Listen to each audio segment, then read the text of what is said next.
നിങ്ങളുടെ വസ്ത്രസങ്കല്പങ്ങൾ ഏതുമാവട്ടെ, എല്ലാം സോൾട്ടിലുണ്ട്. The salt fashion near Sreenarayana hall, Chullickal, Kochi. Online game അടിമത്തത്തിൽ സ്കൂൾ ജീവനക്കാരൻ ആത്മഹത്യ ചെയ്തു. ഓൺലൈൻ ഗെയിമിന് അടിമയായ സ്കൂൾ ജീവനക്കാരനായ മലപ്പുറം സ്വദേശിയെ ഫ്ളാറ്റിൽ തൂങ്ങി മരിച്ച നിലയിൽ കണ്ടെത്തി. പത്തനാപുരം മൗണ്ട് ടാബോർ സ്കൂളിലെ പ്യൂൺ മലപ്പുറം മുതുകുളം ഈട്ടിക്കൽ ഹൗസിൽ 27 വയസ്സുള്ള ടോണി കെ തോമസിനെയാണ് മരിച്ച നിലയിൽ കണ്ടെത്തിയത്. പതിവായി രാവിലെ ടോണി എത്തിയാണ് സ്കൂൾ തുറന്നിരുന്നത്. എന്നാൽ ചൊവ്വാഴ്ച രാവിലെ സമയം കഴിഞ്ഞിട്ടും സ്കൂളിന്റെ പ്രധാന കവാടം അടച്ചിരിക്കുന്നത് കണ്ട് മറ്റു ജീവനക്കാർ ടോണിയെ ഫോണിൽ ബന്ധപ്പെട്ടിരുന്നു. എന്നാൽ ടോണി ഫോൺ എടുത്തില്ല. ഇതേ തുടർന്ന് സഹപ്രവർത്തകർ ടോണി താമസിക്കുന്ന ടൗണിലെ ഫ്ളാറ്റിലെത്തി നോക്കിയപ്പോൾ റൂം അകത്തു നിന്ന് പൂട്ടിയിരിക്കുന്നതാണ് കണ്ടത്. പിന്നീട് ഫ്ളാറ്റ് ഉടമയിൽ നിന്നും മറ്റൊരു താക്കോൽ വാങ്ങി റൂം തുറന്നപ്പോഴാണ് ടോണി മുറിയിൽ തൂങ്ങി നിൽക്കുന്നത് കാണുന്നത്.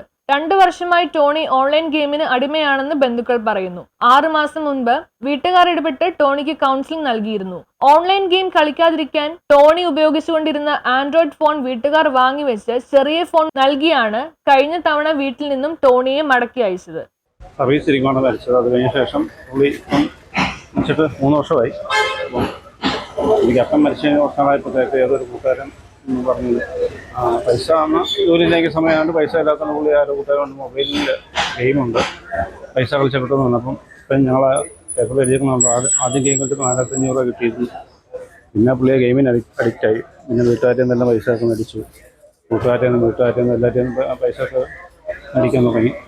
അങ്ങനോടെ സ്കൂളിൽ ജോലിക്ക് കയറിയ സമയത്ത് ഇവിടെയുള്ള ടീച്ചർമാരോടൊക്കെ പൈസ ചോദിച്ചു. എല്ലാവരും അറിഞ്ഞു, വീട്ടുകാരറിഞ്ഞ സമയത്ത് വീട്ടിൽ നിന്ന് ഞങ്ങൾ ഇവിടെ നിന്ന് അവൻ്റെ അപ്പൻ്റെ ചേട്ടൻ ഞങ്ങളിവിടെ വന്നു. പുള്ളി അവിടെ കൊണ്ടുപോയി ഞങ്ങൾ കൗൺസിലിംഗ് കൊടുത്തപ്പോൾ എല്ലാം 3 മാസത്തോളം പുള്ളി ലീവിലായിരുന്നു. എന്നാൽ പത്തനാപുരത്ത് എത്തിയ ശേഷം സുഹൃത്തുക്കളിൽ നിന്നും പണം കടം വാങ്ങി ടോണി പുതിയ ഫോൺ വാങ്ങി വീണ്ടും ഗെയിം കളിക്കാൻ ആരംഭിച്ചു. ബന്ധുക്കളിൽ നിന്നും സുഹൃത്തുക്കളിൽ നിന്നുമൊക്കെയായി ടോണി പണം കടം വാങ്ങിയാണ് ഓൺലൈൻ ഗെയിമിൽ പങ്കെടുത്തിരുന്നത്. ഓൺലൈൻ ഗെയിമിലൂടെ വലിയ സാമ്പത്തിക ബാധ്യത ടോണിക്കുണ്ടായതായും ബന്ധുക്കൾ പറഞ്ഞു. ഇതിന്റെ മനോവിഷമത്തിലാകാം ജീവൻ ഒടുക്കിയതെന്ന് ബന്ധുക്കൾ വിശ്വസിക്കുന്നു. മൃതദേഹം പാരിപ്പള്ളി മെഡിക്കൽ കോളേജിലേക്ക് മാറ്റി. സംഭവവുമായി ബന്ധപ്പെട്ട് പത്തനാപുരം പോലീസ് കേസെടുത്ത് അന്വേഷണം ആരംഭിച്ചു. News bureau, Pathanamthitta.